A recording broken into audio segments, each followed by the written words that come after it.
প্রশিক্ষণ বিমান বিধ্বস্ত, দগ্ধদের অধিকাংশই শিক্ষার্থী।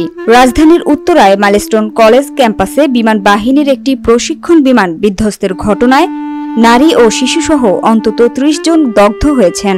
এদের মধ্যে বেশিরভাগই শিক্ষার্থী। সোমবার দুপুর ২:৩০টার দিকে জাতীয় বার্ন ও প্লাস্টিক সার্জারি ইনস্টিটিউটের জরুরি বিভাগে তাদের নিয়ে আসা হয়। বিষয়টি নিশ্চিত করেছেন জাতীয় বার্ন ও প্লাস্টিক সার্জারি ইনস্টিটিউটের আবাসিক সার্জন ডাক্তার শাওন বিন রহমান। তিনি জানান, উত্তরায় একটি প্রশিক্ষণ বিমান বিধ্বস্তের ঘটনায় দগ্ধ হয়ে নারী ও শিশুসহ অন্তত ৩০ জন জরুরি বিভাগে এসেছে। তাদের মধ্যে বেশিরভাগই শিক্ষার্থী। তাদের সবার অবস্থা আশঙ্কাজনক।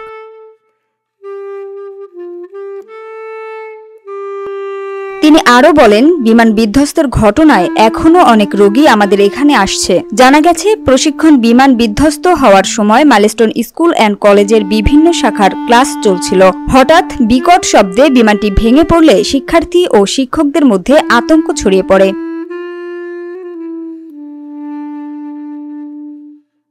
মাইলস্টোন কলেজের জনসংযোগ কর্মকর্তা বুলবুল আহমেদ বলেন, ঘটনার সময় আমাদের প্রথম থেকে সপ্তম শ্রেণীর ক্লাস চলছিল।